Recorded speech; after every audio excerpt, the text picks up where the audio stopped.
السلام علیکم۔ اسلامی دنیا چینل پہ آپ کو خوش آمدید کہا جاتا ہے۔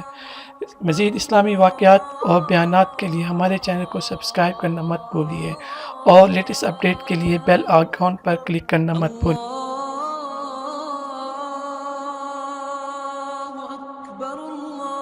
ونصلي على رسوله الكريم أما بعد قال الله تبارك وتعالى في القرآن المجيد والفرقان الحميد أعوذ بالله من الشيطان الرجيم بسم الله الرحمن الرحيم الخبيثات للخبيثين والخبيثون للخبيثات والطيبات للطيبين والطيبون للطيبات صدق الله العلي العظيم۔ برادران اسلام، سیرت سیدہ عائشہ رضی اللہ تعالیٰ عنہ کے بارے میں نے اپنے دروس میں کچھ عرض کیا تھا کہ یہ سارے انعامات الہی جو ہیں یہ سارے سیدنا عائشہ رضی اللہ تعالیٰ عنہ کو نصیب ہوئے کہ سب سے پہلے جب حضور صلی اللہ علیہ وسلم نے ایلا کے معاملے میں مشورہ کیا تو سب سے پہلے بی عائشہ کے گھر میں آئے اور انہوں نے کہا کہ ہم نے اللہ کے رسول کو چن لیا ہے، ہمیں دنیا کی زینت اور دنیا کی عزت اور دنیا کے مال کی پابندی نہیں ہے۔ تو اس مسئلے میں بھی سیدہ عائشہ کو یہ سبقت حاصل رہی۔ اسی طریقے سے پھر سیدہ عائشہ رضی اللہ تعالیٰ کی وجہ سے اللہ نے حضور کی امت پہ تیمم کا حکم دے کے احسان فرما دیا، تو یہ بھی اعزاز جو ہے وہ سیدہ عائشہ صدیقہ کو ملا۔ اب ان کی زندگی کا سب سے اہم واقعہ جو ہے وہ ہے افک عائشہ کہ غزوہ مریسی جو ہے اس کو بنی المستلق بھی کہتے ہیں اور مریسی بھی کہتے ہیں۔ وہاں جب حضور تشریف لے گئے تو منافقین کو بھی پتہ تھا کہ اس میں جنگ نہیں ہوگی بلکہ مسلمانوں کو بغیر لڑائی کے فتح مل جائے گی، تو وہ بھی شامل ہو گئے حضور کے ساتھ، لہذا وہ بھی تشریف سارے جنگ میں شریک ہو گئے۔ لیکن جب بی بی صاحب واپس آ رہے تھے جنگ سے تو ایک مقام پہ جب رات کو پڑاؤ کیا تو قاعدہ یہ ہوتا تھا کہ رات کو پڑاؤ کر کے صبح صادق کے وقت پھر قافلے چل پڑتے تھے۔ بی بی صاحبہ قضائے حاجت انسانی کے لیے اس مقام سے بہت دور چلی گئی، کیونکہ اس وقت پردے کا عالم یہی ہوتا تھا کہ آدمی جو ہے وہ مردوں سے دور ہو جائے۔ اللہ کی شان یہ ہے کہ بی بی صاحبہ کا ہار گم ہو گیا۔ ہار کو تلاش کرتے کرتے جب آپ پہنچی اپنے قافلے پر دیکھا تو قافلہ تو چلا گیا ہے، کیونکہ بی بی صاحبہ جو تھی انتہائی خفیف تھی، تو صحابہ نے یہ سمجھا کہ آپ ہودج میں بیٹھ گئی ہیں، انہوں نے ہودج اونٹ پہ رکھا اور قافلہ چل پڑا۔ قافلہ جب چلا گیا تو بی بی عائشہ فرماتی ہے کہ میں نے سوچا کہ اگر میں قافلے کے پیچھے دوڑوں تو میں ان کو نہیں پا سکتی ہوں، کیونکہ اونٹوں کی اپنی ایک رفتار ہے اور میں کتنا دوڑ لوں گی، اور سارا میں نتیجہ یہ ہوگا کہ میں ہمیشہ کے لیے کھو جاؤں گی۔ اس لیے بہتر یہ ہے کہ میں اسی جگہ پر بیٹھ جاتی ہوں۔ حضور صلی اللہ علیہ وسلم جب منزل پر پہنچ کے نماز کے لیے قافلہ روکیں گے تو لازماً وہ پتہ کریں گے تو میرے لیے کوئی نہ کوئی آدمی بھیجیں گے۔ اور یہ اس زمانے میں قاعدہ تھا کہ صفوان السلمی ایک صحابی تھے، ان کی ذمہ داری یہ ہوتی تھی کہ وہ قافلے کے بعد وہاں پہنچتے تھے تاکہ اگر قافلہ کوئی چیز بھول گیا ہو تو وہ اس کو اٹھا لے۔ صفوان السلمی فرماتے ہیں کہ میں جب وہاں آیا میں نے دیکھا کہ ایک آدمی کپڑا لے کے سو رہا ہے۔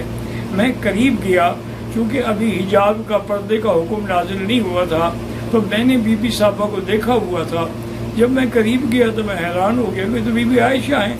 میرے منہ سے فوراً نکلا انا للہ و انا الیہ راجعون۔ بی بی صاحبہ نے بھی جب ان کا استرجاع سنا تو ان کی بھی آنکھ کھل گئی۔ اس کے بعد بی بی صاحبہ فرماتی ہیں کہ انہوں نے اپنا اونٹ میرے قریب بٹھا دیا اور خود دور چلے گئے تاکہ میں اونٹ پہ سوار ہو جاؤں۔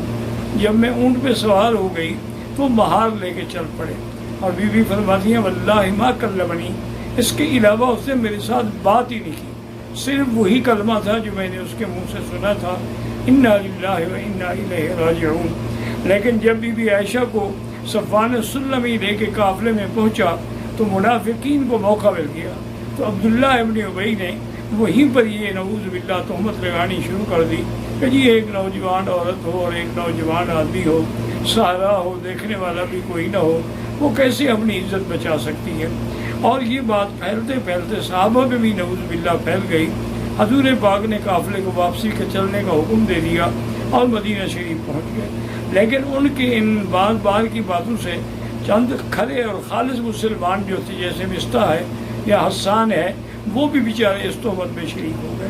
تو بی بی عائشہ فرماتی ہیں کہ اب میں نے دیکھا کہ حضور پاک کا میری طرف توجہ اور التفات جو ہے وہ نہیں رہا، تو میں نے عرض کیا کہ یا رسول اللہ میں اپنے ماں باپ کے گھر چلی جاؤں، جب آپ مجھے دیکھتے ہی نہیں ہیں اب پھر میں یہاں چلی جاؤں۔ تو میں گھر میں آ گئی، میں نے والدہ سے پوچھا، انہوں نے کہا مجھے سارے واقعے کا پتہ ہے، لیکن تم نہ گھبراؤ، اللہ تبارک و تعالیٰ تم اگر پاک ہو اللہ کے ہاں تو اللہ تمہاری برات کا انتظام فرمائیں گے۔ اسی طرح پھر میں نے حضرت ابو بکر صدیق کو رو کے واقعہ سنایا، انہوں نے بھی مجھے یہی کہا۔ اور کچھ راتوں کے بعد میں مصطح کے ساتھ قضائے حاجت کے لیے، رواج یہی تھا اس زمانے میں کوئی حمام وغیرہ بنے ہوئے نہیں تھے، تو عورتیں جو ہیں ایک ایک دو دو کی ٹولی بنا کے دور چلی جاتی۔ میں جا رہی تھی کہ مصطح کی والدہ کا کپڑا پاؤں میں اٹکا، تو اس نے کہا تئس مصطح، اللہ مصطح کو ہلاک کرے۔ تو بی بی عائشہ فرماتی میں نے کہا یا ام مصطح کیا کہہ رہی ہو؟ مصطح صحابی ہے اور پھر وہ بدری ہے، تم اس کو ہلاکت کی دعا کر رہی ہو؟ اس نے کہا عائشہ تمہیں کیا پتہ ہے، تمہارے ساتھ جو تہمت کا قصہ ہے اس میں میرا بیٹا مصطح بھی شریک ہو گیا۔ تو بی بی صاحبہ نے پھر مجھے تفصیل کے ساتھ سارا واقعہ سنایا۔ ہم فوراً واپس گھر آ گئے اور مجھے اتنا شدید بخار چڑھا کہ میری اماں نے جتنے گھر میں کپڑے تھے میرے اوپر ڈال دیے، لیکن میری سردی جو تھی وہ کم نہیں ہو رہی تھی۔ ادھر حضور صلی اللہ علیہ وسلم نے صحابہ سے رائے لینی شروع کی، تو آپ نے حضرت علی کو بلا کے فرمایا کہ علی اب یہ گھر کا معاملہ ہے، منافقوں نے اس کو اتنا اچھال دیا ہے کہ اب تو مخلص صحابہ کی زبان پر بھی یہ بات آ گئی ہے، تم بتاؤ کہ میں کیا کروں؟ تو حضرت علی نے عرض کیا یا رسول اللہ والنساء کثیر، عورتیں بہت ہیں اور آپ کے لیے کون سا گھر ہے جو انکار کرے گا؟ اگر آپ عائشہ کو نہیں رکھنا چاہتے اس کو طلاق دے کے ایک اور عورت کو لے آئیں، یا پھر یہ ہے کہ اس کی جو باندی ہے بریرہ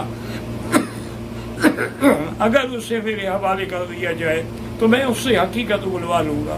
بی بی بریرہ کو بلایا گیا، حضرت علی نے اسے بڑی سختی سے ڈانٹا کہ اگر تم نے سچی بات نہ کی نا میں تمہارے کپڑے اتار کر بھی تمہیں دلے لگاؤں گا۔ انہوں نے کہا بات کیا ہے، کیوں ڈانٹ رہے ہو؟ انہوں نے کہا عائشہ کے بارے میں کیا جانتے ہو؟ انہوں نے کہا خدا کی قسم ہے عائشہ کھلا سونا ہے، اس میں نے اپنی زندگی میں کبھی کوئی عیب نہیں دیکھا۔ ہاں البتہ چونکہ کم عمر لڑکی ہے اس لیے کبھی آٹا گوندھ کے رکھ کے خود سو جاتی ہے تو بکری آ کے آٹا کھا جاتی، یہ غفلت تو اس میں ہے، اس کے علاوہ اس میں نے کسی گناہ کی بات نہیں دیکھی۔ اب حضرت علی رضی اللہ تعالیٰ عنہ بھی خاموش ہو گئے۔ اس کے بعد پھر حضور نے حضرت امیر المومنین حضرت عمر کو بلایا رضی اللہ تعالیٰ عنہ اور کہا کہ عمر تم نے بھی سن لیا ہے قصہ، اب مجھے رائے دو کہ میں کیا کروں؟ حضرت عمر نے کہا کہ یا رسول اللہ مالی ابن الخطاب، خطاب کے بیٹے کی کیا طاقت ہے کہ وہ اللہ کے نبی کے گھر کے بارے میں مشورہ دے؟ آپ نے فرمایا آخر اس کا کوئی حل تو ہوگا۔ انہوں نے کہا حضور اگر آپ مجھ سے پوچھتے ہیں پھر آپ ناراض تو نہیں ہوں گے اگر میں کوئی سخت بات کہہ بیٹھوں؟ آپ نے فرمایا بالکل نہیں ہوں گا۔ انہوں نے کہا پہلے تو آپ مجھے یہ بتائیں کہ بی بی عائشہ سے جو نکاح ہے آپ نے کیا ہے یا اللہ نے کرایا ہے؟ تو حضور نے فرمایا ان اللہ زوج، اللہ پاک کے حکم سے میں نے یہ نکاح کیا ہے، بلکہ جبریل علیہ السلام ریشمی کپڑے میں بی بی عائشہ کی تصویر لے کے میرے سامنے آئے تھے نکاح سے پہلے کہ ہذہ زوجتک فی الدنیا والآخرہ، انہوں نے مجھے اس کی تصویر دکھائی۔ تو انہوں نے کہا کہ یا رسول اللہ ہمیں اپنے لڑکوں کے لیے اچھی عورتیں مل جاتی ہیں، جب اللہ نے اپنے نبی کے لیے عورت چنی تو خدا کو کوئی پاک عورت نہیں مل سکی؟ کیسے اللہ تبارک و تعالیٰ کا انتخاب غلط ہو سکتا ہے؟ دوسرا سوال حضرت عمر نے کیا کہ یا رسول اللہ آپ مجھے یہ بتائیں یہ گندی مکھی جو ہے یہ آپ کے بدن پہ بیٹھتی ہے؟ حضور نے فرمایا بالکل نہیں بیٹھتی۔ فرمایا جس اللہ نے نبی کے بدن کو گندی مکھی سے محفوظ رکھا ہے تو گندی عورت کو اس کے بستر پہ کیسے لائیں گے؟ حبیبی عائشہ پاک ہے، آپ بلا وجہ کسی مسئلے کا شکار نہ ہوں۔ کہتی ہیں اس کے بعد حضرت عمر رضی اللہ عنہ کی رائے کے بعد حضور کا چہرہ مبارک کھل گیا اور سیدھے حضرت ابو بکر کے گھر میں تشریف لائے اور فرمایا کہ کیا حال ہے اس کا؟ انہوں نے کہا جو بیچاری بیمار ہے اور پڑی ہوئی ہے۔ حضور نے فرمایا اچھا عائشہ دیکھو اب میں تم سے پوچھتا ہوں، اگر تم پاک ہو تو اس کے بارے میں بھی تم ہمیں کہہ دو، اور اگر ان الممت بخطأ، اگر تم سے کوئی گناہ ہوا ہے تو اللہ کے آگے توبہ کرو، اللہ تبارک و تعالیٰ توبہ قبول کرنے والے ہیں۔ بی بی عائشہ نے کہا کہ یا رسول اللہ مجھے پتہ ہے اگر میں کہوں کہ میں بے گناہ ہوں لیکن آپ لوگوں نے اپنے دماغ میں ایک بات بٹھا دی ہے اس لیے آپ میری بات کو نہیں مانیں گے. اور نعوذ باللہ میں بلا وجہ کہوں کہ ہاں میں گناہ گار ہوں. اب میں صرف وہی کہتی ہوں جو یوسف علیہ السلام کے ابا نے کہا تھا کہ فصبر جمیل واللہ المستعان علی ما تصفون. بی بی عائشہ فرماتی ہیں کہ اس پریشانی سے مجھے حضرت یوسف کے ابے کا نام بھول گیا. تو اس نے میں نے کہا کہ ابو یوسف. میں یہ نہ کہہ سکی کہ یعقوب علیہ السلام. میں نے کہا حضور میں بھی صبر کرتی ہوں, اللہ تبارک و تعالیٰ انصاف فرمائیں گے, میں اللہ کے ہاں پاک ہوں. مزید اسلامی واقعات اور بیانات کے لیے ہمارے چینل کو سبسکرائب کرنا مت بھولیے اور لیٹسٹ اپڈیٹ کے لیے بیل آئیکن پر کلک کرنا مت بھولیے. جزاک اللہ خیر. السلام علیکم.